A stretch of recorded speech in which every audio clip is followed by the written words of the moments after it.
عين شمس هنحاول نرصد انطباعاتهم عن الانتخابات، خصوصا ان هم اتصدموا صدمه كبيره لما عرفوا ان احنا جايين نصور تلفزيون مش عايزينهم في الشغل. عم محمد انت منين؟ انا من الفيوم. انتخبت ولا لسه؟ لا ما انتخبتش. ليه يا عم محمد؟ هنتخب ههبط من الانتخابات. احنا قاعدين يوم نشتغل و10 ما بنشتغلش. تروح تنتخب في المنيا ولا لا؟ ان شاء الله راح اختار، بس معيش فلوس عشان اوصل البلد بتاعي. معكش فلوس ارجع بلدك. ايوه يا فندم، وبعدين ورايا اسره. تنتخب مين؟ هنتخب الناس بتنتخب. معيش فلوس عشان انزل البلد. معيش. محدش قال لك ان الانتخابات دي حاجه مهمه للبلد؟ ماشي مهمه، بس احنا مش كل واحد عايز يقعد على الكرسي، مش هيدينا احنا فلوس. لو واحد قال لك هديك 100 جنيه وتديله صوتك هتوافق؟ لا ما وافقش. في ناس بتاخد وفي ناس مش هتاخد، ما انا بقول لك في ناس دلوقتي ماشيه في الانتخابات بفلوس وبعد الانتخابات مش هتشوفها. انتخبتهم على اساس ايه حزب النور دول؟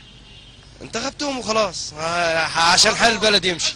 احلى رد، انتخبتهم وخلاص. عشان حال البلد يمشي وخلاص، ما فيش شغل اصلا. انتخبت مين في الفيوم؟ والله العظيم ما اعرف انا انتخبت مين. هو قال لك الميزان والفانوس والفحار. مين اللي قال لك الميزان واحد الواحد بالكمبيوتر ده. انتخبت الجماعه الاخوه، قلنا البلد تبقى في امان وتبقى مرتاح. انا والله يا باشا عايزين احنا اصلا نبقى في الراحه. مين الجماعه الاخوه دول؟ اخوان المسلمين يعني؟ المسلمين جماعه المسلمين. حزب النور. حزب النور ولا حزب الحريه؟ حزب الحريه. طب الحريه تبع ايه والنور تبع ايه؟ بقول لك مش فاهمين، احنا مش فاهمين. طب مش تسال؟ اسال مين؟ اسال واحد مش فاهم زيي، ده مش فاهم، اسال اقول له تبع ايه الحريه والعداله دول؟ الحريه والعداله تبع الشعب. انتخبت ولا لسه؟ الحمد لله. انتخبت مين؟ الفانوس والفحار. الفانوس ده تبع ايه؟ ما اعرفش والله. طب انا حضرتك ممكن اسالك سؤال؟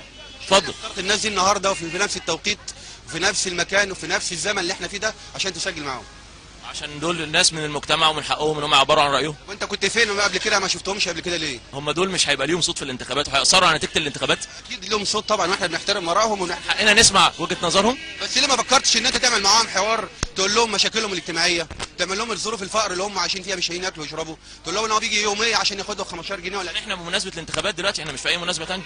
طب ليه ممكن ما حضرتك ممكن جاي تعمل معاهم لقاء علشان تقول ان الفئه ديت ان الشعب المصري شعب غير واعي، شعب غير ديمقراطي؟ احنا ما قلناش الشعب المصري، احنا قلنا الناس دي لازم حد يوعيه. الفتره الجايه ان شاء الله السلفيين هيخشوا دخلوا البرلمان فعلا، وباذن الله رب العالمين هيكون لهم اصوات كتيره في البرلمان. دورنا هيكون قادم. ديننا الاسلامي دين رحمه ودين تسامح. الناس فاكره ان الدين ده دين متطرف. ده النبي قال ايه؟ تبسمك في وجه اخيك صدقه.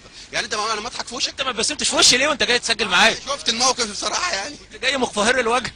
انا جاي بصراحه كنت واقف دلوقتي بشتري عيش دخلت فيا شمال على طول. يا اخي لا وشوف يا اخي، انا بعتذر لو في انا بعتذر عن عالم لقائك بالبشاشه، فانا دلوقتي وشي بقى بشوش وان شاء الله خدنا قصادك انا وانت. وانا بشكرك على اعتذارك ده.